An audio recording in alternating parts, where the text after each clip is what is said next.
नमस्कार दोस्तों, मैं शमिंदर अरोड़ा, बॉबी भैया कार वाले के नाम से जानते हैं लोग।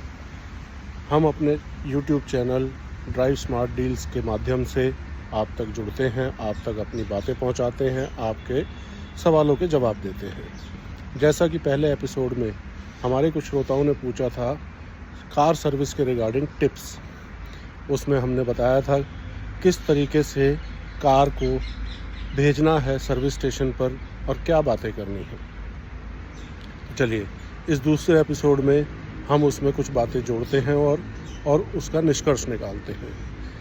तो दोस्तों, इसके अंदर आती हैं दो चीज़ें मुख्य रूप से। पहली चीज़ ये है कि कार जब हम ख़रीदते हैं तो हमारा जो सेल्स एग्जीक्यूटिव होता है वो कार्स के जब फीचर्स समझाता है तो साथ में एक हमारे को ओनर्स मैनुअल भी देता है, जो कि बहुत सारी ब्रांडेड कंपनियों ने आज की डेट में बंद कर दिया है। वो कहते हैं कि आप सॉफ्टवेयर के थ्रू इस चीज़ को अपने तक रखें, पेपरलेस कर दिया है।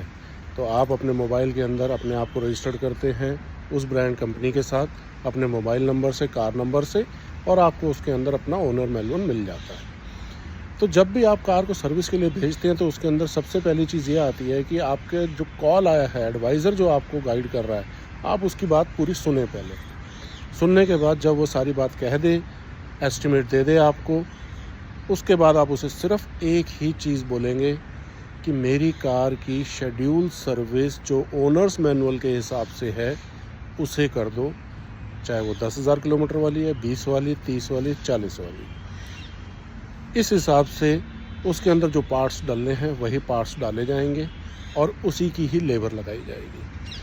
अब वो कई तरह की चीज़ें उसके अंदर जोड़ते हैं जिन्हें ये लोग नाम देते हैं वैल्यू एडेड सर्विसेज, वास। उसके अंदर ये इंजन से रिलेटेड, बॉडी से रिलेटेड, अपहोल्स्ट्री से रिलेटेड बहुत सारी चीज़ों की आपसे ज्ञान बताते हैं कि इसको ठीक करना होगा, इसको क्लीन करना होगा, इसकी लाइफ बढ़ जाएगी। ऐसा कुछ नहीं होता। आप उसके लिए उसको स्ट्रेट फॉरवर्ड मना कर दें और उसको बोले जो मेरी शेड्यूल सर्विस है उसी सर्विस को कीजिए और आपने उस काम की लेबर लीजिए। पहली चीज़। दूसरी चीज़, जब गाड़ी सर्विस पे जाती है हम लोग क्या करते हैं, बिल बना और बिल पे कर दिया, हम बिल को चेक नहीं करते। हम आप देखिए उसके अंदर बहुत सारी छोटी छोटी चीज़ें ऐसे ज़बरदस्ती डाली होंगी, स्क्रीन वॉश होगा, उसके अंदर कोई पॉलिश होगी, कोई कुछ चीज़ होगी, ये सब चीज़ें उसको मना कर दीजिए, ये नहीं आएंगी। दूसरा, कस्टमर कभी भी डिमांड नहीं करता डिस्काउंट की। डीलर्स जो हैं, ऑथराइज सर्विस सेंटर, 3 से 5% का कस्टमर को डिस्काउंट देते हैं पार्ट्स पे और लेबर पे 30 से 50%। डिपेंड करता है कि कौन सी सिटी में कितने डीलर्स हैं, कंपटीशन है या नहीं, क्योंकि इसके लिए हम उनको फोर्स नहीं कर सकते। बट कंपटीशन की वजह से 3 से 5% पार्ट्स पे, 30 से 50% लेबर पे डिस्काउंट मिलता ही मिलता है। तो मेरे दोस्तों, मेरे भाइयों, इस चीज़ का आप ध्यान रखिए। आप अपनी गाड़ी की कॉस्ट सर्विस की देख लीजिएगा, जो पहले आती थी उसमें अप्रॉक्सीमेटली 40 to 50% का कट आ जाएगा। क्योंकि जब गाड़ी बेची जाती है, जिस ब्रांड की कंपनी की गाड़ी आपने ख़रीदी है, वो कभी नहीं चाहती, वो सबसे पहले इसी चीज़ को काउंट करते हैं कि इसके अंदर सर्विस कॉस्ट क्या हिट करेगी कस्टमर को।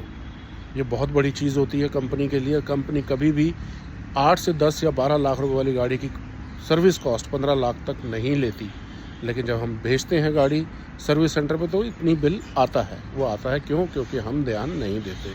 तो आप एक बात जानिए, पहली बात तो 3 से 5% डिस्काउंट मांगिए पार्ट्स पे, 30 से 50% मांगिए लेबर पे। लेकिन फिर मैं एक बात बता रहा हूँ, इसके लिए हम उनको फोर्स नहीं कर सकते। यहाँ तक कि कुछ डीलर्स तो पिक एंड ड्रॉप के पैसे लेते हैं, जबकि प्रिंसिपल कंपनी मना करती है। पिक एंड ड्रॉप फ्री होना चाहिए। कोई 100 ले रहा है, कोई 500 ले रहा है, कोई 1000 तक ले रहा है। तो ये सब डिपेंड करता है कि सिटी के अंदर सेम ब्रांड के कितने डीलर्स हैं सर्विस के लिए। दूसरी चीज़, शेड्यूल सर्विस कराइए और उसके अलावा कुछ मत करवाइए कार के अंदर।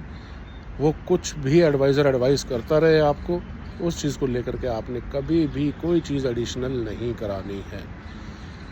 आपसे मेरी एक विनती है, मेरे इस चैनल को ड्राइव स्मार्ट डील को सब्सक्राइब कीजिए, लाइक कीजिए, शेयर कीजिए। जितना आप शेयर करेंगे, बहुत सारी जनता ऐसी है जिनके दिमाग में ये सवाल नहीं आया था, उन तक भी ये ज्ञान पहुंचेगा। धन्यवाद।